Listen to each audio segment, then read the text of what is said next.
especial, al doctor Rodrigo Moreno, y les voy a hablar un poquito sobre él. El doctor Rodrigo es doctor en Historia por la Facultad de Filosofía y Letras de la UNAM, en donde también realizó sus estudios de licenciatura y maestría en Historia. Es investigador asociado de tiempo completo del Instituto de Investigaciones Históricas de la UNAM. Es profesor en la licenciatura en Historia en la Facultad de Filosofía y Letras y profesor del posgrado en Historia en la misma casa de estudios. También ha colaborado en cursos de licenciatura y posgrado de otras universidades de México, Argentina y Estados Unidos. Es miembro del Sistema Nacional de Investigadores y forma parte de Iberconceptos, proyectos y red de investigación en historia conceptual del mundo iberoamericano. Bueno, esto es solo un poquito de la gran trayectoria que tiene el doctor Rodrigo Moreno. Y pues bueno, sin más preámbulo, doctor, le damos la palabra. Adelante. Pues muchísimas gracias, Fausto, por la invitación a este ciclo que yo espero que sea muy exitoso. Y a todos ustedes por su interés y por su presencia.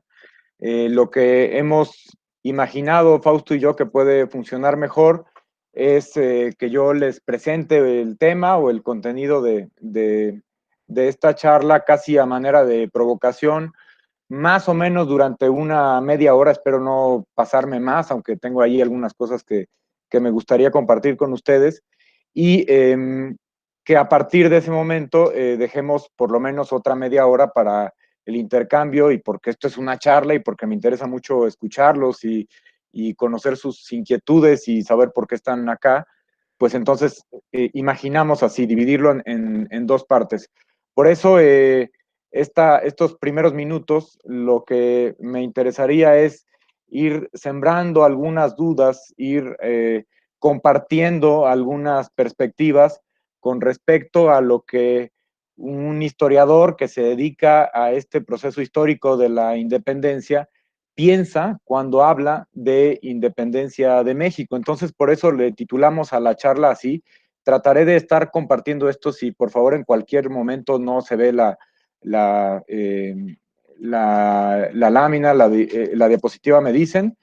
Aquí es nada más la presentación. Y lo que yo imaginé que podía ser, digamos, útil, espérenme, ahí ando. Sí la ven, ¿verdad? Sí, profesor, sí se ve. Ahí estamos viendo un Hidalgo del Inati. Bueno, lo que entonces diseñé como guión de esta presentación, solo para no irme por las ramas, era compartir un conjunto de inquietudes o de provocaciones con respecto a lo que una persona como yo piensa cuando habla de la historia de la independencia en el México de hoy. Elegí los términos con mucha conciencia porque creo que por ahí podemos comenzar. Es decir, ¿qué pienso yo cuando hablo de historia? Disculpe, profesor, ¿podría Sí, poner la presentación en modo de presentación? sí, claro. Porque ajá, por favor. Ahí Gracias. estamos, ¿no? Sí, Perfecto. perdón. Eh, bueno, ¿de qué hablo yo cuando, de qué pienso? Hablo en sentido personal, porque bueno, muchos pueden no compartir esto, pero ¿qué me imagino yo cuando hablo de historia? Bueno, pues en un primer momento, desde luego que nos referimos a la historia como el pasado, como una realidad pasada. Pero la primera toma de conciencia de quien se dedica a estas cosas es que esa realidad pasada no es objetiva, no es transparente, no es del todo accesible, no está ahí y por lo tanto es difícil de entender, no es un óleo o una imagen que nosotros podamos restaurar con un pincel, sino que es una realidad ya ida a la que accedemos a través de testimonios. Esos testimonios generalmente son testimonios escritos, pero que tienen una versión de esa realidad pasada.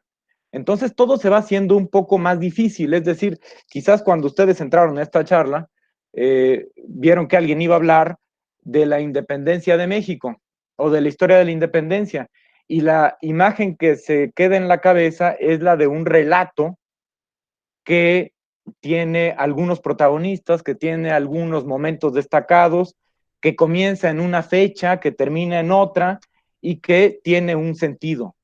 Ese relato no es que sea falso, tampoco es que sea necesariamente verdadero, pero es una de las posibles versiones de esas realidades pasadas a las que llegamos a través de un conjunto de testimonios que son en sí mismos muy problemáticos.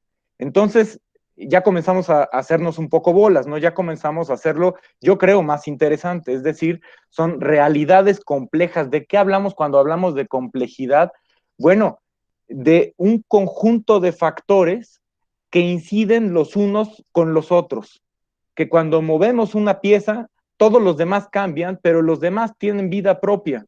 Entonces, cuando uno pone el foco en uno de esos factores, probablemente está dejando de lado todos los demás que tienen a su vez intereses, intenciones y que inciden en ese que nosotros elegimos como factor principal. Es como la realidad que ahora nos constituye un fenómeno extremadamente complejo. Estamos rodeados de muchos problemas, de muchos individuos, de muchos intereses y todo es cambiante.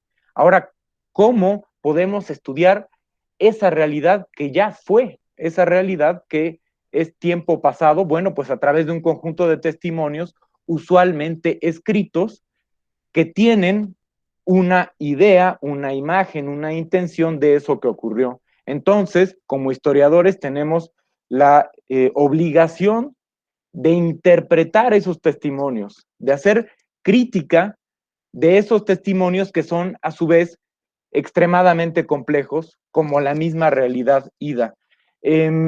Cada uno de esos testimonios tiene un conjunto de intenciones y la suma de esos testimonios constituye para quien se acerca a ellos el sentido del pasado. Pero si se fijan, no es que el propio testimonio o el pasado esté dotado de un sentido en sí mismo, sino que somos nosotros desde un presente determinado que vamos atribuyendo de sentido a esas cosas que ocurrieron en el tiempo. Y de aquello a lo que vamos a referirnos en los siguientes minutos ocurrió hace 200 años, hace 190 años, hace 210 años, y está mediado en todo ese tiempo por un conjunto de testimonios y un conjunto de historias que tienen muchísimas intenciones y que son cada una de ellas interpretaciones en sí mismas. Es decir, no es un relato uniforme de algo que ya pasó, no es un cuento que esté perfectamente fijado. O sea, cuando a veces nos preguntan periodistas o gente que no está cercana al medio, oigan, pero pues, ¿qué tanto pueden dedicarse a esto si ya se descubrió todo, si ya se sabe todo lo que pasó? Bueno, no es tanto una cuestión de descubrimiento, es una cuestión de interpretación.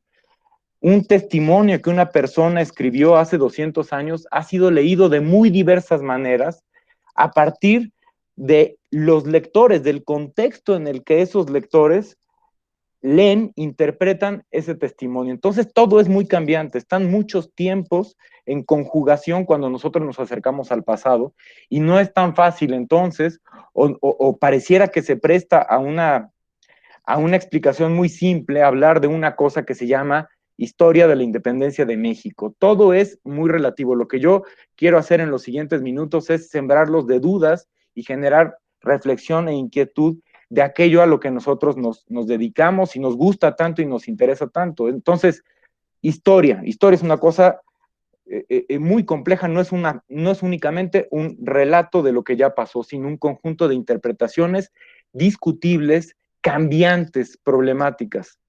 Historia de la independencia. ¿Qué es independencia? Es un término tremendamente relativo, porque no puede definirse en abstracto. La independencia siempre pone en relación al menos dos cosas, aquello de lo que se independiza y aquello que se independizó. Entonces, cuando estamos hablando de la historia de la independencia, ya estamos atribuyendo a una cosa que ocurrió una intención. ¿Cómo podemos saber esa intención a través de testimonios que quizás no hablaron de independencia? ¿Y cómo podemos atribuir esa intención de una cosa que nosotros entendemos que se llama México si en ese momento no existía? Entonces, ¿qué es lo que se independiza y de qué se independiza? todo comienza a hacerse un poco más viscoso, más nebuloso. ¿Por qué vamos a hablar de este proceso histórico como de independencia? Es de lo único de lo que se puede hablar cuando nos referimos a aquello que ocurrió entre 1810 y 1821, o en general, es el único término que nos viene a la cabeza para mencionar ese conjunto de transformaciones. Ahora, ya vimos entonces que historia es problemático, independencia es problemático, México, historia de la independencia de México. ¿Es eso lo que en principio entendemos que se independentiza, que se crea, que se construye? ¿Es el motor de esta historia? ¿Es el protagonista que va a ir cumpliendo sus ciclos hasta romper sus cadenas y convertirse en una entidad independiente? Entonces ya existía esa misma entidad política, social, cultural. Es una independencia porque estaba siendo esa entidad dependiente de otra. ¿De cuál otra? ¿O es la independencia de la Nueva España? Nueva España podía ser independiente, ese virreinato que formaba parte de la monarquía española, ¿es eso lo que se independizó? Solo estamos hablando de un cambio de nombres. Bueno, ahí hay un asunto como, si se fijan, más complicado. ¿Es independencia? ¿Es creación? ¿Ya existía? ¿Qué era lo que existía? ¿Qué se creó a partir de 1821? Bueno, historia de la independencia en el México de hoy. Hoy estamos aquí hablando porque se nos da como pretexto el mes patrio, septiembre, el festejo de la independencia como cada año. Festejamos, celebramos, conmemoramos. Si se fijan, son cosas muy distintas, todas tienen implicaciones muy distintas. ¿Cuándo lo festejamos? El 16 de septiembre para referirnos a 1810, el 27 de septiembre para referirnos a 1821. En, solo festejamos a la patria, conmemoramos eso que creemos que somos, o sea, México. Eso tiene que ver con lo que ocurrió hace 200 años. Bueno, no estuvo tan fácil, ¿no? Entonces, la intención de este primer planteamiento es que la historia, al contrario de un cuento que ya está fijo, para mí es un conjunto de planteamientos que nos ayudan a entender la realidad. Es un conjunto de cuestionamientos críticos, es una manera de acercarse a las cosas que tiene explicaciones en las realidades pasadas, pero que está anclada y solo existe en el momento presente, en el momento actual. Entonces, si vamos a hablar de la independencia, de ese proceso de construcción de un Estado nacional, es porque algo nos dice en el México de hoy, es porque en realidad nos importa, creemos que nos constituye, nos cohesiona, nos da sentido, le da legitimidad a una organización política como el Estado mexicano.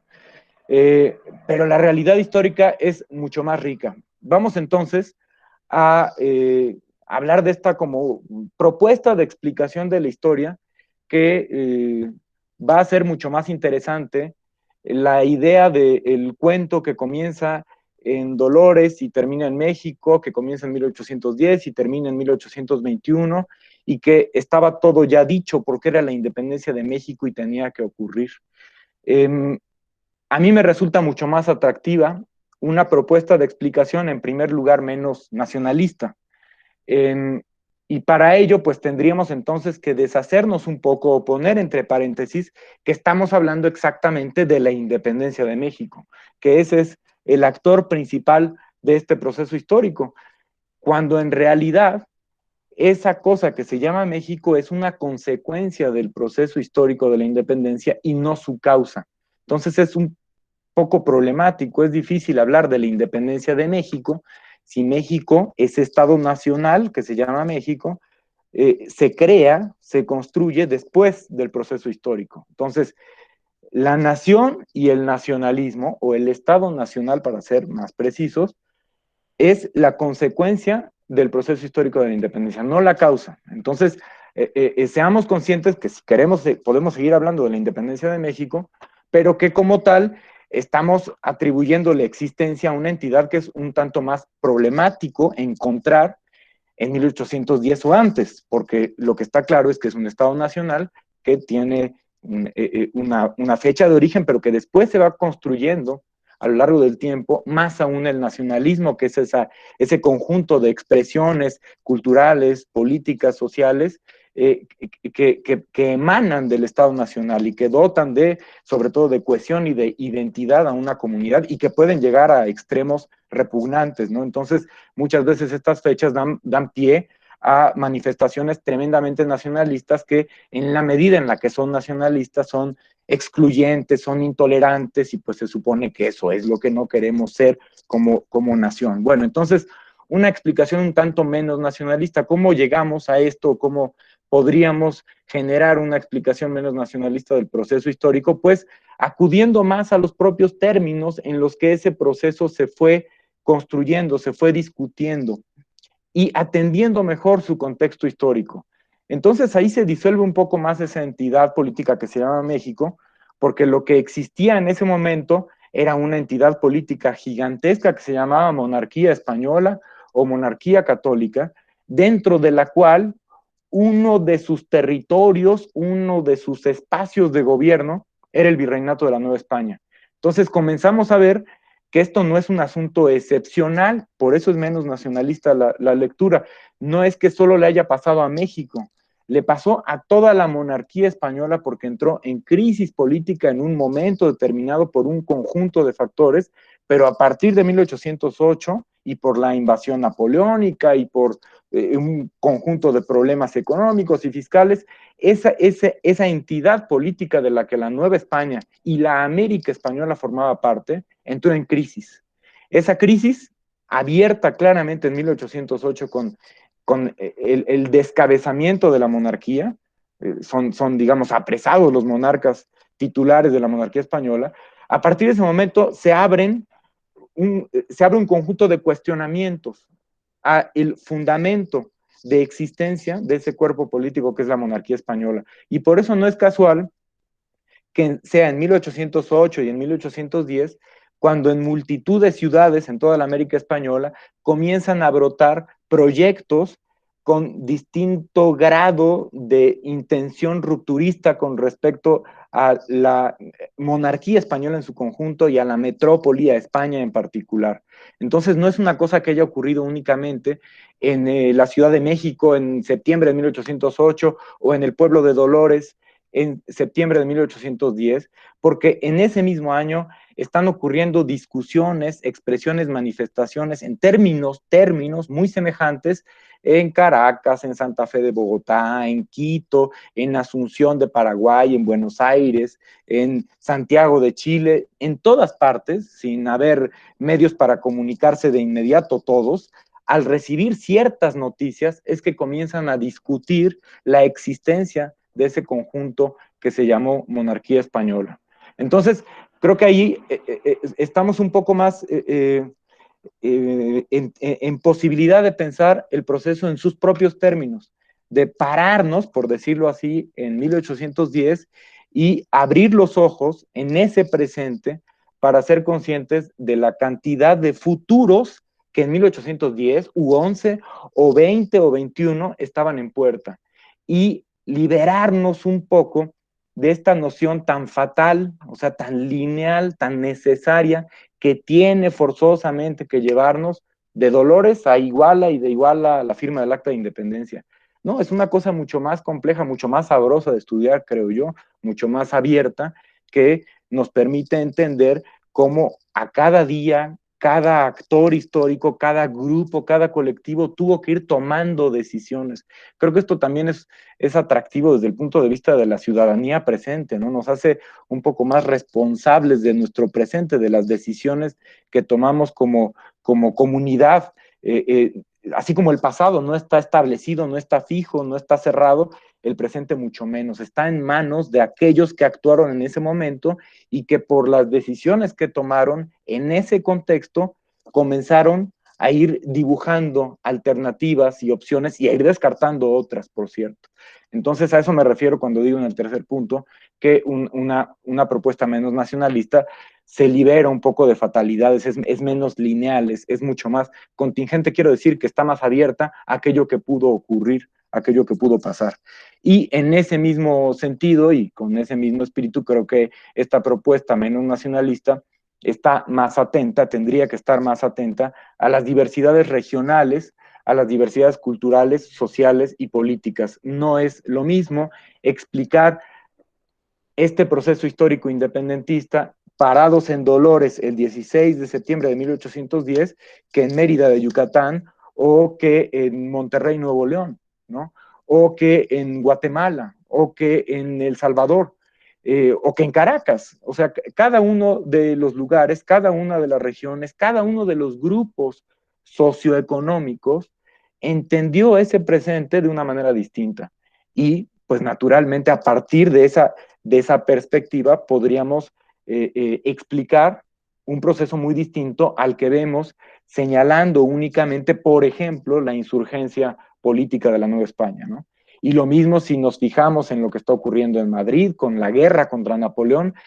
América se ve muy distinta desde ahí y el conjunto de problemas a los que tendríamos que dar luz son muy distintos a los que atendemos cuando tratamos de explicar el asunto desde, por ejemplo, el Bajío novohispano o desde la Ciudad de México. Segundo punto de la propuesta, bueno, pues una explicación menos individual y más colectiva.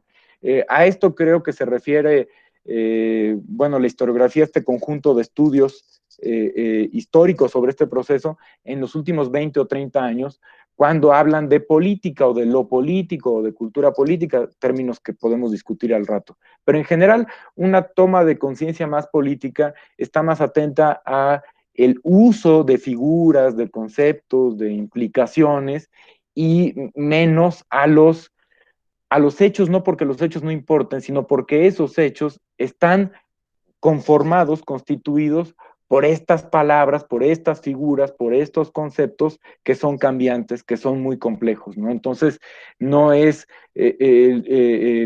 lo mismo asumir que Hidalgo o que Morelos dijeron independencia y estaban pensando exactamente en lo que nosotros ahora entendemos como independencia y en una entidad política como la que después terminó resultando, ¿no? Entonces, es esta toma de conciencia mucho más abierta de lo que la política supone, es mucho más pertinente para un proceso que, entre otras cosas, cobra tal importancia porque lo que cambió de finales del siglo XVIII a que terminó el ciclo independentista, no únicamente en México, lo que cambió fue el fundamento del poder. Eso es la política, cómo se relacionan las comunidades con el poder, cómo se organizan en torno al poder. Y eso es lo que cambió radicalmente, porque de una monarquía absoluta se transitó a un Estado nacional, de un conjunto de súbditos que se asumen desiguales, que se asumen a sí mismos como deseablemente desiguales, privilegiados corporativos, a una comunidad que se imagina, al menos en teoría, como deseablemente igual, como equitativa, como soberana en sí misma. Ese término que antes se le atribuía solo a un individuo, que era el rey, que por eso era soberano, ahora se distribuye en una comunidad y eso da paso a un conjunto de discusiones que se tienen que ir experimentando, discusiones que dan paso a experiencias concretas, porque si el soberano es el rey, el que decide es el rey, pero si el soberano es el pueblo, ¿quién es el pueblo? ¿Quién es la nación? ¿Quién es el gobernante y quién es el gobernado? ¿Cómo se decide quién representa a quién? Porque el pueblo no se puede gobernar todo a sí mismo. Entonces, hay que elegir una figura de representación que haga que ese pueblo pues parezca que sí se está gobernando. Entonces, ahí es cuando, bueno, no es que se inventen, pero se experimentan con mayor, digamos, con mayor intensidad los sistemas representativos porque se está dotando de sentido estas figuras que antes no es que no existieran, pero no tenían esta carga. Pueblo, nación, soberanía, ahora se hacen mucho más elusivas, se hacen mucho más difíciles de concretar en un proyecto político determinado. Entonces, vemos, por ejemplo, que el tiempo de la independencia, lo que nosotros quizás nada más asumimos como un relato que tiene por objetivo la liberación de una patria, en realidad es un periodo muy interesante de experimentación política, de procesos electorales muy complejos, de discriminación de saber quién vota y quién no vota, quién es ciudadano y quién no lo es, porque esa es la construcción de las comunidades, siempre deja a alguien fuera, porque las mujeres no votaban, hasta dónde un individuo que pertenecía en el antiguo régimen a las castas, ahora tendría que integrarse a la nación en igualdad de condiciones, pero eso pues a muchos los tiene muy inquietos y muchos pierden privilegios porque ya no tendrían que tener privilegios. Esto da vida a muchos choques, pero si se fijan, no es nada más entonces el asunto de la libertad de la patria. La libertad incluso es discutida. ¿Qué significa la libertad para unos y para otros? Es la época en general, no solo la independencia, en la que se construye la representación, en la que se materializa la ciudadanía. Ya la figura más importante no es el rey y sus súbditos, sino el ciudadano como eje de esta comunidad política. Y eso da paso a una infinidad de experimentos institucionales, hay congresos al por mayor, hay juntas que tienen distintas atribuciones, que se pelean este sentido de soberanía, y al final hay estados nacionales, que es un experimento institucional. ¿Qué es un estado nacional? ¿Cómo está constituido? ¿Por qué tres poderes? ¿Quién encabeza el ejecutivo? ¿Qué significa el legislativo? Antes la organización política no dictaba esto, ¿no? O sea, del rey se desprendían causas y esas causas estaban distribuidas en corporaciones.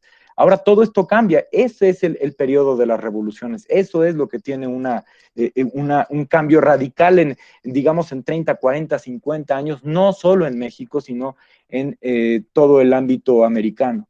Se construye, por ejemplo, una figura tan medular como la opinión pública, se discute en torno a la opinión pública, es que se discute, se abre la discusión de la política a lo colectivo. Esto es posible a partir de que no hay una figura única de gobierno que tiene un principio de legitimidad trascendente que es Dios, porque al final el rey es rey porque así lo quiso Dios.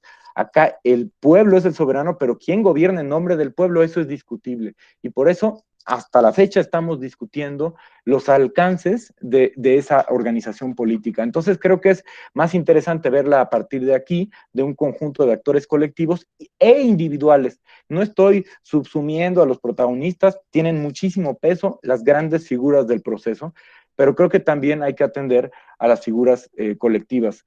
Y al final, la última patita de la propuesta es que creo que la independencia o el relato que nos contamos de la independencia o esta interpretación del proceso histórico tendría que ser en un país como el nuestro, hoy en día mucho más consciente de la guerra y de las implicaciones de la violencia y de la muerte. Si hablamos de experimentación política, no podemos perder de vista que esa experimentación política tiene lugar en un contexto de extremada violencia, de extremada polarización, que hereda al Estado Nacional, no solo al mexicano, sino a todos los hispanoamericanos, hereda una manera de hacer las cosas, con las armas y con la violencia. No es que antes no hubiera violencia, pero se ejercía de un modo distinto. Ahora los colectivos, los grupos y los individuos saben que con un arma en la mano tienen un potencial que antes estaba, digamos, interpretado en otros términos. Y por eso es que a partir de que la independencia se obtiene con medios bélicos, y por eso hablamos también de guerra de independencia, no solo de revolución, sino cuando hablamos de guerra es guerra de independencia, es que a partir de que surgen los estados nacionales hay un actor colectivo totalmente determinante en la escena del siglo XIX, que es el ejército.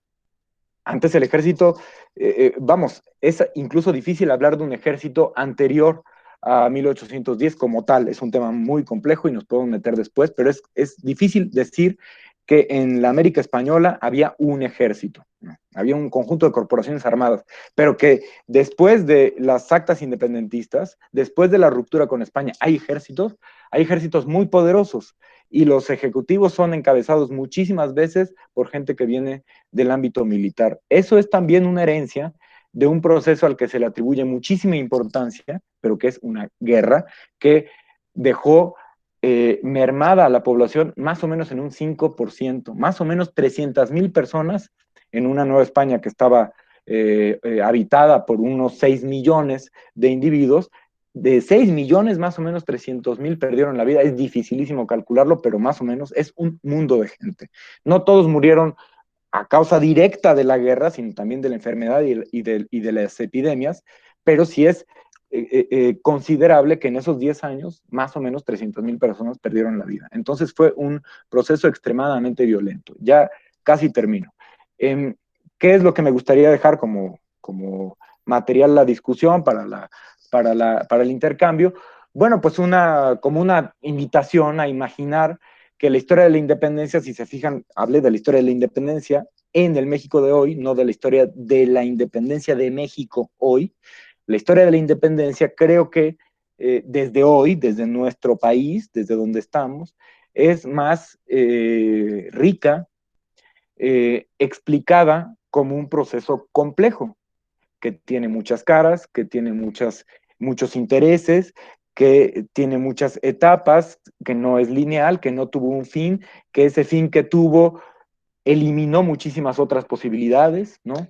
En fin, un proceso muy complejo. No es una cosa que un día se resolvió porque un señor quiso en un lugar. No, es un conjunto de consensos, de conflictos, de conflagraciones que al final terminan por dar paso a un Estado nacional, pero transformando todo a su paso.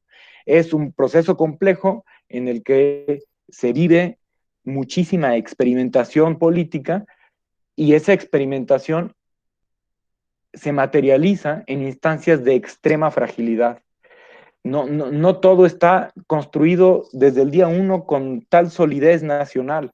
O sea, el Congreso de Chilpancingo son 7 personas que después son perseguidas, que llegan a ser 14, 15 personas, y a partir de, de ese organismo nosotros vemos que hay una propuesta constitucional, un texto constitucional, pero es muy frágil todo es muy cuestionable. Entonces, creo que pararnos en el México de ese tiempo o en la sociedad de ese tiempo es mucho más sabroso, mucho más interesante que entender que todo está decidido con enorme solidez desde el día uno. Es la lenta creación de un nuevo orden, o por decirlo en otros términos, pues es la rápida destrucción de otro, pero la muy costosa discusión de otro orden que no termina por ser sino después de muchísimas décadas, ¿no? Entonces, se destruye, se cuestiona una legitimidad de una monarquía, de la pertenencia a una monarquía, de la subordinación y la sujeción a un monarca absoluto, pero aquello que se construye es muy discutido, ¿no? Entonces es todo el siglo XIX en el que se va fraguando ese proyecto y hay escisiones y hay nuevos enfrentamientos que dejan tras de sí una estela de muerte y de sangre, y también hay discusión luminosa sobre cómo organizarnos mejor o cómo aquellas sociedades tuvieron que organizarse mejor, pero va muy lentamente a crearse ese orden. Y la violencia y las armas con las que se construye ese Estado Nacional son totalmente trascendentes, determinantes, ¿no? Hoy me parece que estamos en mejores condiciones de entender lo que supone el índice de violencia o, por ejemplo, la fuerza que tienen las corporaciones armadas en las decisiones políticas en el México de hoy, ¿no? Entonces, estos elementos también creo que son muy considerables para entender la propia independencia y que aquellos valores y responsabilidades colectivas que asumimos como sociedad hoy, pues creo que no se las tenemos que endilgar al proceso independentista de hace 200 años. Si hoy creemos a pie juntillas en una sociedad más justa, más igualitaria, más tolerante, más incluyente, bueno, combatámoslo hoy, pero no le achaquemos a quienes buscaron un proyecto determinado con una infinidad de características, aquello que creemos que se ejerza hoy. Esa es una tarea nuestra, un papel de la ciudadanía actuante hoy, ¿no? Entonces también para eso sirve la historia, para tomar decisiones responsables en el momento presente. Así que yo con esto me pasé unos 5 minutitos, pero con esto me gustaría escuchar las intervenciones, las dudas que les deja esta presentación. Muchas gracias, doctor. De hecho, no se pasó, o fue justamente el Ah, tiempo ando correcto. en tiempo, me parece muy bien. Bueno, creo que antes de dar pie a las participaciones, que por cierto ya saben, vayan escribiendo aquí en el chat para pedir la palabra y yo les voy asignando. Bueno, en lo que se animan a pedir la palabra, doctor, gracias por acompañarnos el día de hoy. Es un gusto escucharlo. Muchas Y gracias. puedo decir que su ponencia nos hace pensar acerca de cómo vemos la historia, porque muchas veces tenemos la noción de que la historia son los libros de texto que dan Ujú, en la primaria, en la secundaria. ujú, Y ahí te lo plantean todo como una historia lineal. Tal fecha pasó esto, tal fecha pasó otro. Y también por eso gente, como usted lo mencionó, como los periodistas, dicen, pues es que aquí que hay que investigar. Aquí ya todo ujú, está dado en el libro. Léete libros de historia y sabrás qué pasó. ujú, Lo que ellos no entienden es que lo que hay en libros de texto, hay algo que se llama historiografía, que son muchas investigaciones hechas por historiadores, pero no son más que interpretaciones. Y en esta ponencia que usted nos dio, nos pone a reflexionar y a cuestionar lo que hoy en día conocemos en los libros de texto. De hecho, yo quisiera invitar a todos los que nos escuchan, a los que no son historiadores principalmente, que tomen un libro de texto, lo lean, pero ya no con esos ojos de memorizar fechas, ya no con memorizar batallas, sino más bien decir, a ver, algo aquí no me cuadra. Simplemente, por ejemplo, ¿cómo fue que un día Vicente Guerrero estaba luchando en las montañas y otro día se une con este Iturbide y se dan un abrazo y se consuma una independencia? Como que hay un hueco allí, ¿no? Como que hay cosas que no se terminan de entender. ¿Cómo pasó? Entonces, pues sí, quiero invitarlos a que se pongan a cuestionar los libros de texto y pues bueno, vamos a dar pie a las participaciones. Luis Ángel Leiva nos comenta, la presentación fue muy clara. Gracias, Luis Ángel. Eh, muy bien, ¿quién más gusta participar? ¿Quién dice yo? ¿Quién dice yo? Por cierto que en lo que se animan, no terminé por explicar por qué había elegido una de las imágenes que elegí. Ya paré la presentación, pero quisiera volver otra vez a esta. Em, Ajá, Porque en esta, ahí voy, ténganme paciencia. Esta imagen que ahora ven de Hidalgo, sí la están viendo, ¿verdad? A la sí, izquierda. Me interesaba como por provocativa porque es la primera imagen que se fija del cura Hidalgo en una litografía de un grabador italiano de nombre Claudio Linati en 1827. Ustedes van a decir, oye, 27, ¿cómo si a Hidalgo lo fusilaron en 11? Pues me interesaba colocarla como para hacer gráfico cómo va construyéndose una imagen que nosotros interiorizamos como perfectamente fija e incuestionable, que es la de Hidalgo. Todos en la cabeza tenemos una imagen del cura Hidalgo, que es este anciano calvo con levita, y esa imagen en distintas figuras, en distintos óleos, en billetes, en murales, es más o menos la misma y no tiene nada que ver con esta. Bueno, no es que una sea más verdadera que otra, es que en realidad no tenemos mucha idea de cómo era Hidalgo, porque a Hidalgo lo fusilan en 1811, no hay retratos anteriores, su cabeza es enviada a la Lóndiga de Granaditas, donde permanece 10 años, y en ese momento, esos 10 años, Hidalgo es el gran villano del régimen, es el gran rebelde que merece castigo, no se dibuja ninguna imagen de él, no interesa eso al régimen, por supuesto a la insurgencia sí, pero no hay ninguna imagen de Hidalgo, y hasta después, con el Estado Nacional, se comienza a construir la importancia de Hidalgo atribuyéndole la paternidad de la patria.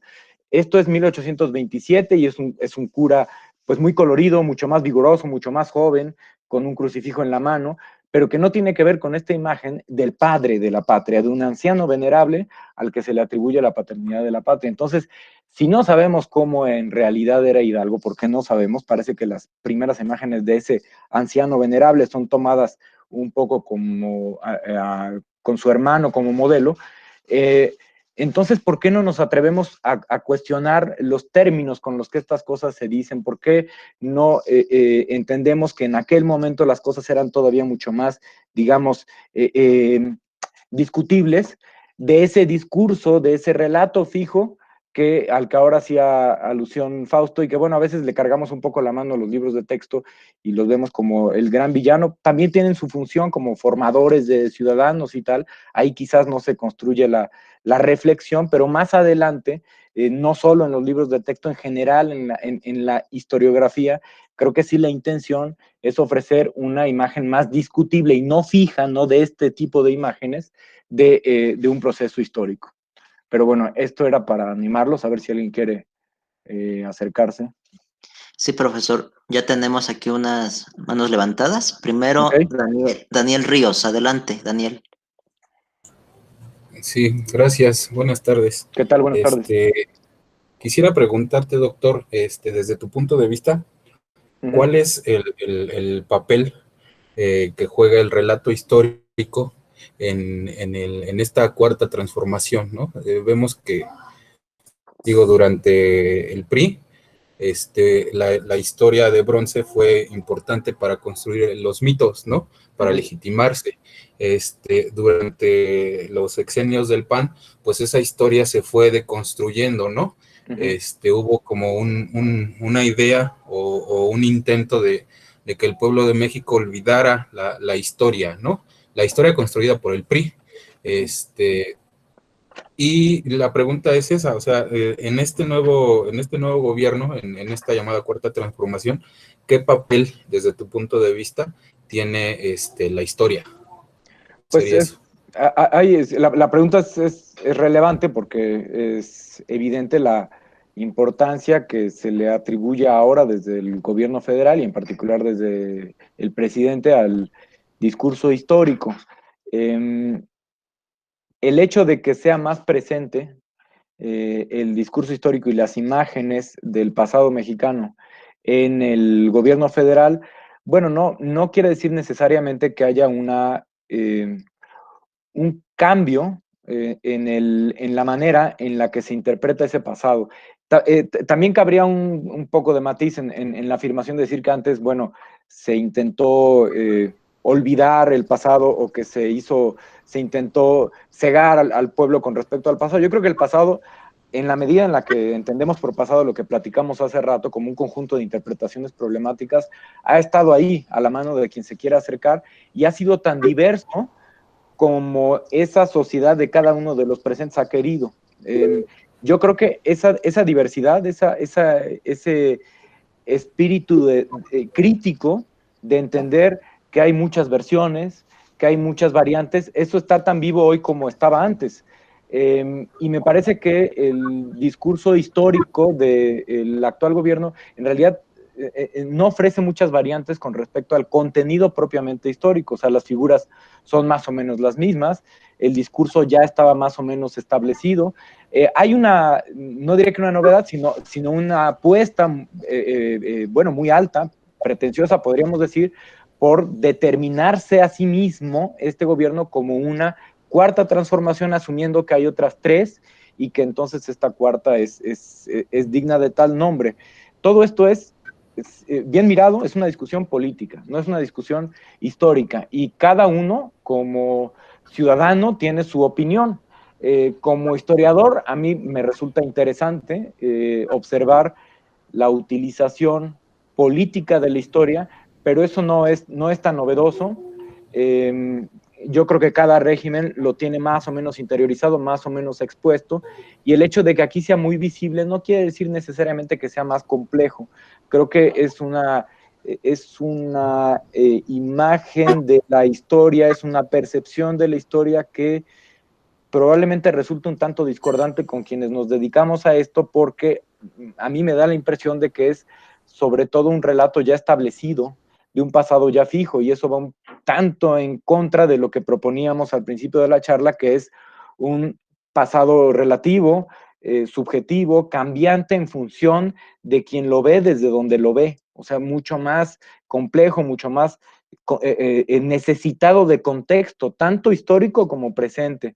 Y eso me parece que no está tan visible bueno, en la imagen de la personificación de la patria en unas figuras heroicas, en la apelación al pasado como medio legitimador de ciertos valores y no otros, en asumir, por ejemplo, que hay una línea positiva, progresista, favorable, que encontraría cierta continuidad entre pues la primera transformación, la segunda, la tercera y la cuarta. Entonces hay una línea de continuidad entre la independencia, el liberalismo, la revolución y la democracia, y todo es más o menos el lado bueno de la historia.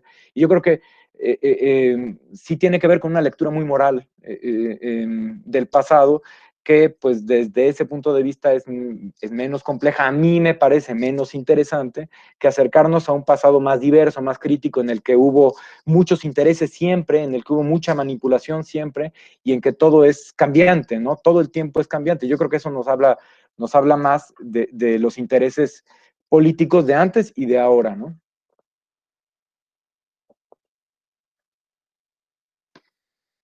Muy bien. ¿Sí te quedó claro, Daniel? Ok. Que es, por cierto, claro, esta es una versión, Daniel, porque es objeto de debate, o sea, se presta para platicarlo horas y horas. No hay la verdad es que no hay una respuesta contundente a esto, porque creo que es más un asunto de discusión ciudadana que un objeto, pues sí, propiamente historiográfico, ¿no? Pero es muy interesante.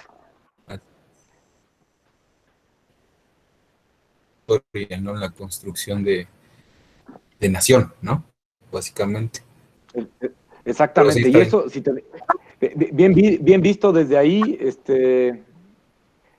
el propio proceso histórico de la independencia tiene también esa lectura, o sea, de qué manera se utilizó el pasado, en ese pasado, de qué manera se utilizó, por ejemplo, el pasado prehispánico, de qué manera se utilizó a la Virgen de Guadalupe, de qué manera se recurrió al nombre de México. Bueno, todo esto es también la utilización intencionada de muchos pasados, ¿no? Entonces, vamos haciendo un juego de espejos que creo que es muy interesante. Gracias. A ti. Muy bien, gracias, Daniel. Ahora le doy la palabra a Karen Hernández Eusebio. Adelante. Sí, buenas tardes. Bueno, de entrada, bueno, yo creo que haciendo alusión a lo que decía el compañero, yo creo que esta es una mal llamada cuarta transformación, debido a que los hechos históricos llamaron a esas transformaciones la primera, segunda y tercera. Bueno, esta fue una autonombrada cuarta transformación, ¿no? En fin, también el uso que le dan a la historia a favor, como mencionaba el maestro, a favor de los intereses políticos propios del gobierno. Es como si nos vamos a épocas de Porfirio Díaz, cuando se hacen las fiestas del centenario para, pues sí, celebrar lo que era la independencia de México, pues se ensalza esta parte de la historia, ¿no? Cosa que en la actualidad, pues no se hace alusión, y pues Díaz es mal visto, ¿no? Cuando todos nuestros personajes históricos, pues han tenido pros y contras, ¿no? Bueno, eso nada más es por hacer un poco de alusión, y también el decir de que pues yo creo que a lo largo del tiempo, aún en regímenes priistas, pues la labor del historiador como tal no se ha visto afectada, puesto que hayan estado las fuentes de información, o bien el aficionado a la historia, pues también ha tenido derecho a esta información. Yo no he visto coartada hasta el momento en esa parte, ¿no? A pesar de que, digamos, en nuestro actual régimen, pues sí ha habido un recorte al presupuesto en esta parte de investigación histórica, ¿no? Pero bueno, como dice el maestro, pues estos yo creo que ya son temas muy, muy polémicos, y bueno, en fin, ¿no? Yo también lo que quería mencionar un poco es un poco la envidia que se le puede dar a la literatura, ¿no? En cuanto a la pintura que nos mostraba sobre Hidalgo, yo recuerdo que hace algunos años leí Los Pasos de López, ¿no? De Jorge Ibargüengoitia, en el cual pues nos decían que podría ser esta también una forma de ver a un Miguel Hidalgo, ¿no? Un Miguel Hidalgo un poco más jovial, un poco más liberal, y no el que nos muestran, digamos, en biografías o en las clases de historia de escuela, ¿no? Un viejito ahí medio libertador y así, ¿no? Que hizo, pero así como bueno, ¿no? Digamos, un poco de envidia a esta parte de la literatura en donde pueden hacer, pues, uso de medios, bueno, sobre todo de imaginación, ¿no? Y de ir construyendo a lo mejor a través, sí, puedes, muchas veces se basan en fuentes, pero pues sí, ¿no? Ahí como podría ser esta parte en la que pues la historia no se está permitida, ¿no? Porque también como ciencia, pues se tienen que basar en lo que hay, ¿no? Entonces, pues sí es un tema muy polémico que yo creo que también hasta la fecha, ¿no? También tomar el 15 de septiembre como festejo, también, ¿no? Es lo que muchas veces también se dice, que cuando Porfirio Díaz lo instauró en el 15 de septiembre, pues también fue por su cumpleaños, ¿no? Entonces, pues sí, temas muy polémicos, pero me gustó mucho la ponencia del maestro y pues muchas gracias. Y gracias por el comentario. Sí, yo lo aprovecharía para ahondar en un par de cosas. Una, pues la literatura, claro. Siempre vamos, los historiadores, llevamos las de perder con la literatura, pero es nuestra culpa. Es nuestra obligación utilizar la imaginación y sería también nuestra obligación escribir mejor. Y evidentemente un escritor, una escritora, pues utilizan el lenguaje con recursos mucho más atractivos que los que utilizamos nosotros. Y a veces la materia es la misma, es el pasado. Ibargüengoitia es un estupendo ejemplo de una novela que es muy divertida para acercarse a ese tiempo. Claro, es el Hidalgo López, el Hidalgo de Ibargüengoitia, no es que sea más verdadero o menos verdadero que, por ejemplo, el de Rejón, que es biografía que les recomiendo a todos, que es de las más recientes y más completas sobre Hidalgo. Lo que pasa es que está muy bien descrito y tiene mucho más vida, pero es solo un personaje de una obra de ficción inspirada en hechos pasados, que es Ibargüengoitia, ¿no? Uno de los más atractivos escritores del siglo XX mexicano. El reto ahí para nosotros, que creo que está siempre pendiente, es utilizar de manera más viva y más vigente en el texto, más evidente en el texto la imaginación. Un historiador sin imaginación está condenado, bueno, vamos, a no escribir, a no compartir nunca nada. Todos, historiadores o no historiadores, somos todos los que estamos aquí adentro porque estamos hablando del pasado, no hay ningún título que diga que uno es historiador más valioso que el otro. Todos estamos imaginando algo, pero en la medida en la que leemos más, en la medida en la que leemos mejor literatura, tenemos más instrumentos para que esas imágenes del pasado puedan describirse mejor y de manera más rica. De lo que quizás es un poco más consciente el historiador y está a la vez más maniatado por ello, es, bueno, que ese pasado tiene cierta complejidad y no se puede dar ciertas licencias y no le interesa tanto contar como al escritor, sino explicar. Y en esa medida los objetivos de esos dos productos que son escritos son muy distintos, porque uno está contando y lo que quiere es contar bien, contar una realidad ficticia, inspirada en el pasado, pero contar bien. Y nosotros no siempre y no necesariamente queremos contar, sino que queremos explicar. Y esa explicación, pues bueno, la verdad es que puede resultar muy atractiva. Yo escucho a colegas que admiro mucho porque tienen una gran agilidad intelectual para explicar, además, a veces bellamente, procesos históricos, pero no tendría que estar tan divorciado y estoy de acuerdo con Karen, pues a veces es mucho más atractivo acercarse a una novela histórica que a una biografía o a un libro de historia, porque los asuntos que trata los trata de manera más árida. Y la otra, con respecto a lo primero, y no es que no invito a que regresemos al tema, pero no es que no sea polémico el asunto de la primera transformación, lo que pasa es que yo creo desde donde estudio, desde donde estoy parado, que no es primera transformación, que es la construcción de un Estado nacional. Que ahí nace México, bueno, no sé, entendemos que México es un Estado nacional, entonces sí, nace formalmente el 28 de septiembre de 1821, cuando unos señores firman un acta. Eso es que nazca un país, bueno, es un acto simbólico muy pretencioso que pretende que nace una cosa que se llama Imperio Mexicano, pero que todos creamos que formamos parte de una comunidad, pues es una cosa que se va construyendo con el paso del tiempo. Entonces, pues no sé si sea tan conveniente o tan tajante darle legitimidad a lo de las transformaciones y además a decir 1, 2 y 3. Yo creo que son procesos históricos muy complejos. Un proceso complejísimo fue la conquista y nadie, por cierto, es significativo que este nuevo debate no parta de esa primera transformación, sino de la nación de 1821 o de 10, porque esa es propiamente el Estado Nacional, ¿no? Algunos dirían, oye, pero no, o mejor vete a la Fundación de México Tenochtitlan. Todo es relativo. Ahora, ya enumerarlas, pues sí es más cuestionable porque es fijar un sentido determinado a las cosas. Es decir, esto tiene necesariamente este orden y esta importancia. Eso es lo que decíamos en la primera lámina, si se acuerdan. Ahí, pues todo es relativo.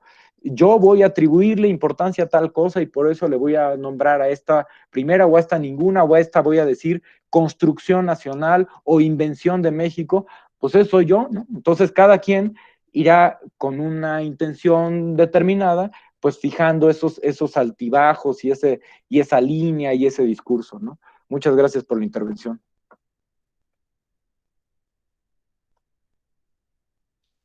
Muchas gracias, doctor.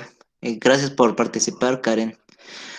Aquí tenemos un comentario de Daniel Ramírez Guzmán. Nos dice, pero si hay una imagen de la época, refiriéndose a, bueno, dice, pero si hay una imagen de la época hecha a finales de 1810, la estatuilla de Clemente Terrazas, resguardada en el Museo Nacional de Historia de Chapultepec. Supongo que hace alusión a la figura de, cómo se llama? Sí, De Miguel Hidalgo. hay una colección de estatuillas de cera muy interesantes y esa a la que se refiere el compañero es una de las más destacadas en términos estéticos, que tiene un hidalgo con sombrero de copa. Ahora, no es de 1810, es de los 20, no es que sea más verdadera que el Inati, ni que los óleos que se comienzan a pintar en los finales de los 20 y principios de los 30. En realidad no hay una imagen de Hidalgo en vida, como sí lo hay, por eso fui un poco mañoso y agarré Hidalgo y no a Morelos, como sí la hay de Morelos. Este Morelos que todos conocemos del paliacate negro y el uniforme militar en un óvalo, ese sí se lo manda a hacer él en vida, él modela en Oaxaca. Entonces ahí es, bueno, es una interpretación pictórica, la gente que sabe de arte entiende mucho mejor que yo que esa es la interpretación del pintor. No, ni siquiera una fotografía es una imagen totalmente transparente de una persona. Lo que quiero decir o lo que quería llamar la atención es cómo se van construyendo las imágenes que después dejamos de cuestionar y asumimos que son totalmente reales, ¿no? Y que ese sujeto tuvo esa fisonomía cuando en realidad es una construcción más problemática. Hay algunas descripciones, también se atendió a esas descripciones orales de la gente que lo conoció, que estaba viva en los 20 para fijar la imagen de Hidalgo. Pero como en ese caso hablamos de una imagen de la forma de ser física de un sujeto, pues lo que quería yo decir es que la forma de ser de un proceso, el proceso histórico en sí, es mucho más cuestionable que una imagen, es mucho más difícil de reproducir que la imagen física de un sujeto. Más o menos ese era como el juego de construcción que quería ser explícito. También agradezco la intervención, por cierto. Muchas gracias, doctor. Bueno, todavía tenemos poquitos minutos por si alguien más gusta participar para que pida la palabra.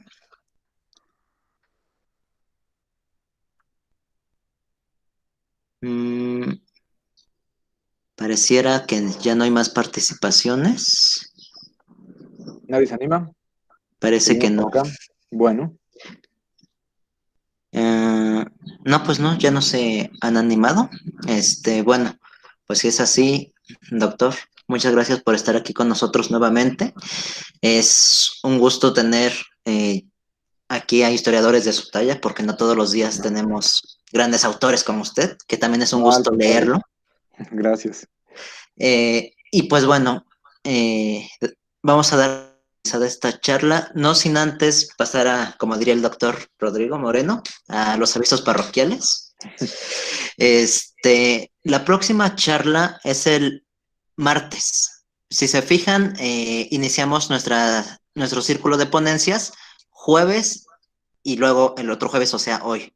Pero ya para la otra semana ya cambiamos la dinámica un poquito y tenemos jornada doble, los martes y jueves en el mismo horario, de 5 a 6.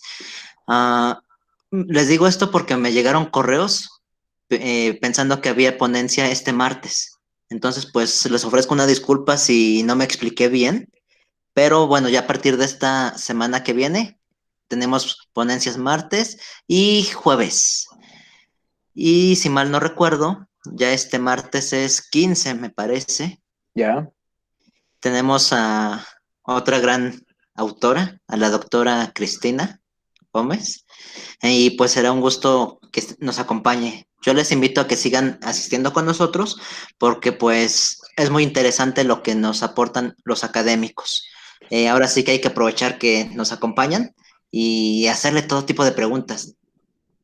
Y bueno, a mí me toca también agradecer el esfuerzo de Fausto y de todos los pilares, en particular este, porque se dé cabida al interés de los escuchas, porque sin ustedes, pues no venimos aquí a hablar nomás entre nosotros dos. Entonces, y los animo a que sigan participando y a que atiendan sus intereses y actividades como esta, pues que es exclusivamente en beneficio de ustedes. Entonces, agradezco a la organización y a todos ustedes por haber escuchado esta charla. Muchas gracias, doctor. La ponencia se la estaré mandando la subo a YouTube y le mando el enlace por si gusta más o conservarlo usted. Y pues bueno, con esto damos por finalizada esta charla y nos estamos viendo el próximo martes. En nombre del gobierno de la Ciudad de México y del proyecto Pilares, les doy las gracias por haber estado con nosotros el día de hoy. Hay un último comentario. Gracias. Veamos, dice, muchas gracias por la charla. Es un gusto que la academia se acerque a su comunidad. Gracias a ustedes por el interés. Y Bueno, por pues ahí andamos en Twitter siempre dando lata y si quieren contactar, ahí está el correo por todas partes. También quedo a su disposición. de hecho les voy a poner si usted gusta y lo permite, les pongo el correo, su correo personal Sí, para cualquier cosa. y también ahí la cuenta de Twitter que es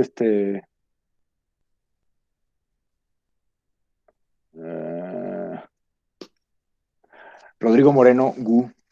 Y el correo es rodrigo.moreno@unam.mx. Entonces ahí andamos dando lata todo el tiempo para lo que se les ofrezca. Muchas gracias, doctor. Entonces se los incluyo. Nos vemos, profe.